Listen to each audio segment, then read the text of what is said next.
हिरण्यकश्यप सोचता अच्छा मौका ऐसे और इसके नारायण को मारने का।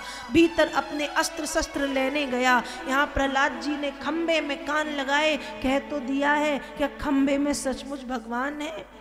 जब खंबे में कान लगाए सिंह गर्जना सुनाई दी, प्रहलाद समझ गए मेरे नारायण का प्रागट्य खंबे के भीतर हो गया है।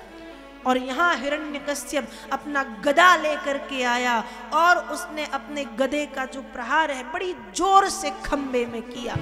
और जब खंबे में प्रहार किया खंबा टूट गया और खंबे के भीतर से नरसिंह भगवान का प्रागट्य होता है।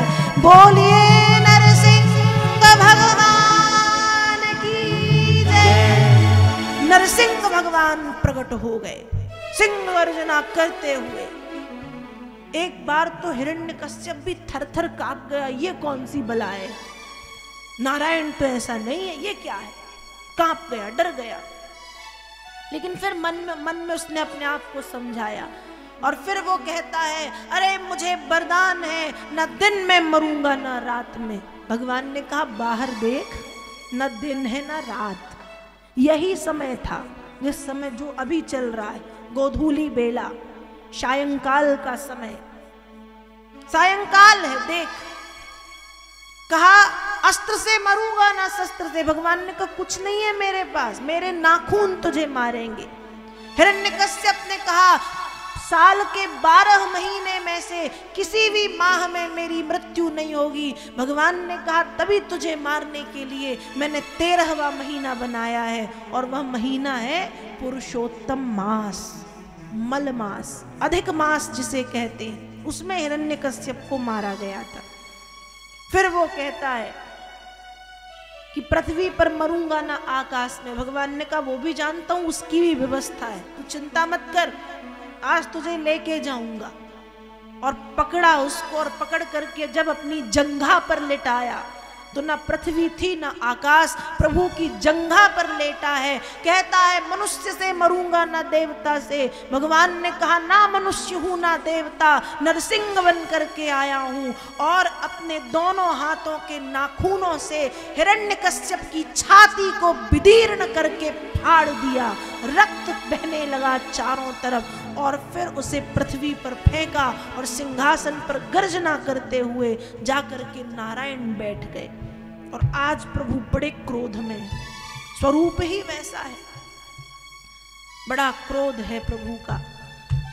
थर थर देवी देवता कांप रहे हैं, क्या किया जाए, कौन बचाए, कौन शांत करे। लक्ष्मी मैया थोड़ा सा अपने आप पे, एक पत्नी थी तो करेंगी अभिमान, कहती है मेरे प्रभु मुझसे बहुत प्रेम करते, अभी जाऊंगी 2 प्यार की बातें करूंगी, मान जाएंगे। ब्रह्मा जी ने कहा जाओ फिर कोशिश कर लो। अब जब लक्ष्मी मैया गई पास में तो थोड़ी दूर ही पहुंची थी और जो भगवान ने गर्जना की तो उल्टे पैर लक्ष्मी वापस। ब्रह्मा जी ने कहा क्या हुआ, कहा आज मेरे बस में भी नहीं है। तो किसके बस में है, कहा प्रबल प्रेम के पाले पड़कर प्रभु को नियम बदलते देखा। अपना मान भले टल जाए पर भक्त का मान न टलते देखा। किसके बस में है, कहा भक्त के बस में है। और जब ये भक्त जाएगा तभी वो शांत होंगे। लेकिन ये भक्त भी बड़ा छोटा है, ये तो खुद थर थर कांप रहा है उनके स्वरूप को देख के। ब्रह्मा जी ने प्रहलाद को समझाया, कांपते हुए पैरों से प्रहलाद आगे बढ़े। भगवान के सामने हाथ जोड़ के प्रहलाद खड़े हैं।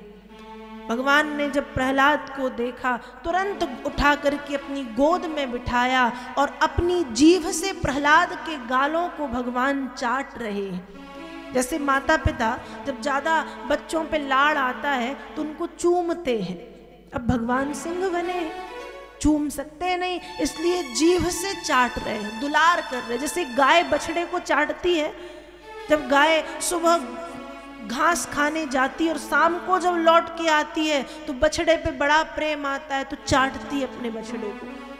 वैसे ही जब प्रहलाद नारायण की गोद में बैठे हैं तो अपनी जीभ से भगवान प्रहलाद के गालों को चाट रहे हैं, कहीं उसके सिर पे हाथ फेर रहे हैं, खूब स्नेह उस पे प्रभु ने लुटाया है।